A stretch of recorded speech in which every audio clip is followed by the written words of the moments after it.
Hi friends, today we're going to be reviewing place value. Now I know some of you might be thinking, Miss Burns, we already know what place value is, but later in the week we're going to be introducing how to add two-digit numbers. And in order to do that, we're going to have to make sure we really know what place value is. Here's our job.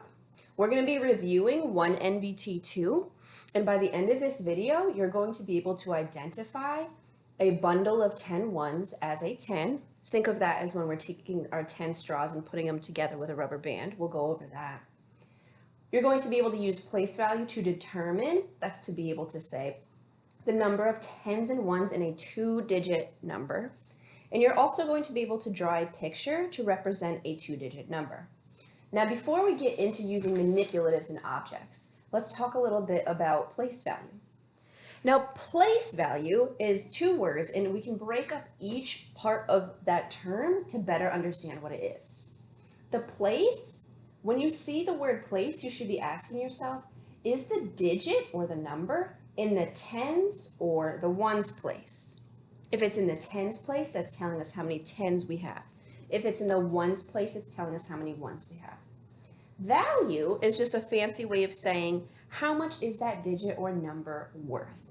So place value helps us when we are looking at tens and ones and asking how much those numbers are worth.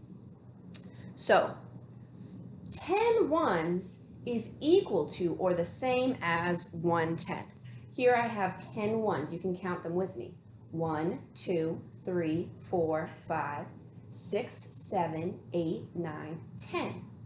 And if I were to stack them up vertically or horizontally, we would have what we call a 10. You'll see we have 10 ones that make up this 110. You can count with me. 1, 2, 3, 4, 5, 6, 7, 8, 9, 10. We're going to bundle up some straws in just a second so I can prove to you that that is true. Now, when we are drawing pictures to represent place value and to represent two-digit numbers, we draw a stick or a rod for a 10, and we draw squares for a 1. Check out the example here. We have a two-digit number. I have a digit 3 in the tens place, another digit 4 in the ones place. Since the 3 is in the tens place, that tells me that that digit's value is 3 tens. So I drew them here, 10, 20, 30. 3 tens is worth 30. The 4 is a digit in the ones place, so I drew 4 ones, 1, 2, 3, 4. I can count all of the pictures that I drew together, the tens and the ones, to make the whole two-digit number of 34. 10, 20, 30, 31, 32, 33, 34. Now let's do a little bit of practice with this. Now the first thing that I said that we were going to be able to do was to identify a bundle of 10 ones as a 10. So I have some straws here. I have 10 straws. I'm going to count them. You can count them with me. 1, 2, 3, 4, 5, 6, 7, 8, 9, and 10. Every time we have a group of 10, we do what we call bundling. We put them together. And in this case, we can actually put a rubber band around them to keep them together. This is no longer just 10 ones. We've now bundled the 10 ones to be equal to 110. So what we're proving is that 10 ones is equal to or the same as 110. I can do the same thing with base 10 blocks and ones. I'm going to count out 10 ones. You can go ahead and count them with me. 1, 2, 3, 4, 5, 6, 7, 8, 9, 10. I have 10 ones. Now I can put them together. I'm going to stack them up vertically. Vertically means up and down.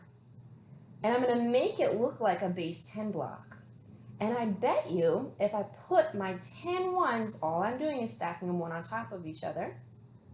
If I stack them up, I bet you it's going to look just like a base 10 block. Here are my 10 ones. Here is a 10 or a base 10 block. And look, my 1, 2, 3, 4, 5, 6, 7, 8, 9, 10 ones is equal to or the same as 1, 10.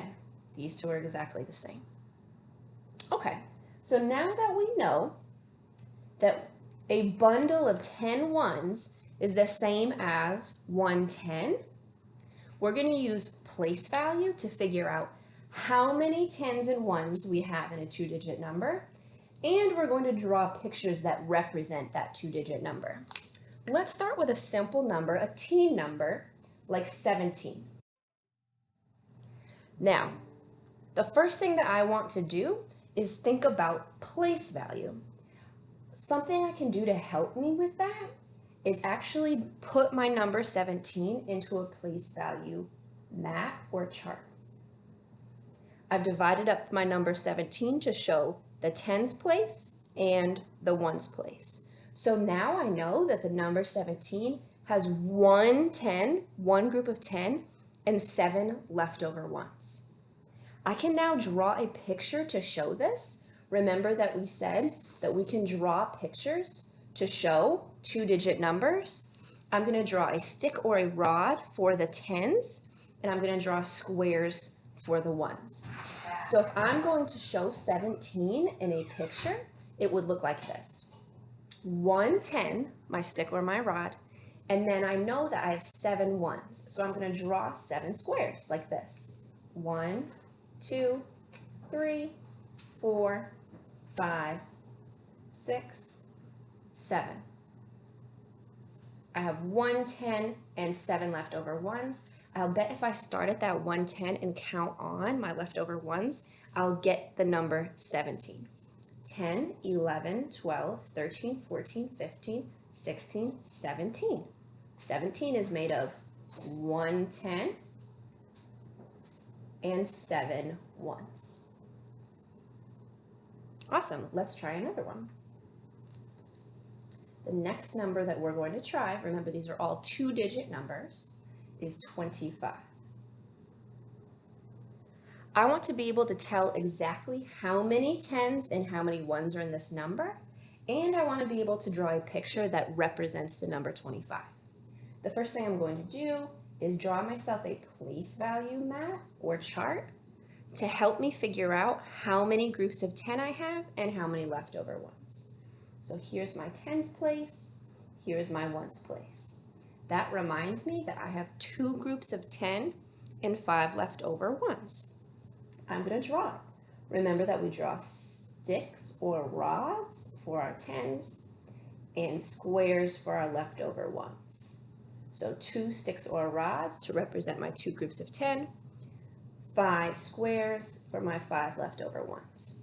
Now I can count and see if my picture represents the two-digit number 25. Here I go.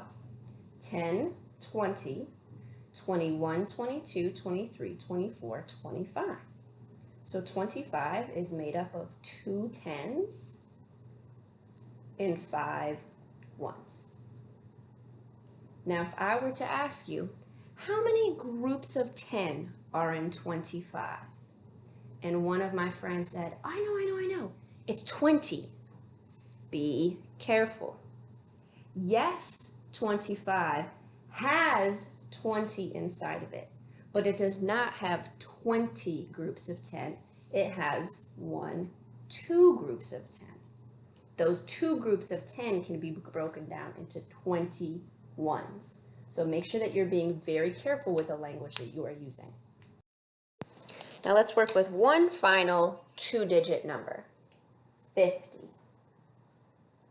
Now I want to be able to tell how many groups of 10 do I have, how many 1s do I have, and I want to be able to draw a picture to represent this number. So the first thing I'm going to do is help myself by drawing a place value chart. I'm dividing my two-digit number into the 10s place, T for 10s, and the 1s place, O for 1s. This tells me that I have 5 groups of 10 and 0 leftover 1s in the number 50. Now when I draw this, I know that 10s are the stacks or the rods, and the 1s are the squares. So I have 5 tens. So I'm going to draw 5 sticks. 1, 2, 3, 4, 5. But in the ones place, I have 0. 0 is telling me that I don't have any leftover ones. So I'm not going to draw any squares. You can check yourself by counting up your tens and seeing if the value of the tens gives us the number 50. 10, 20, 30, 40, 50. That makes sense. I shouldn't have any leftover ones because 50 does not have any leftover ones. So 50 is made up of 5 tens and 0 ones. Now let's review.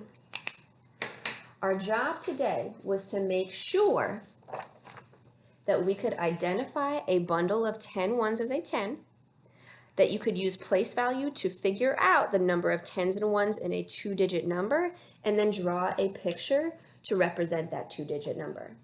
So we said that place value is telling us whether a number is in the tens or the ones place, and then asking ourselves how much is that digit worth.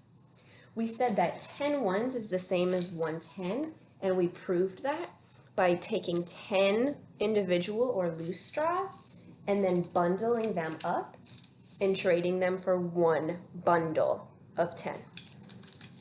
We also said that we can draw a picture to represent 2-digit numbers using a stick, a stack, a rod, whichever word you prefer to use, as your 10, and then using squares as your ones.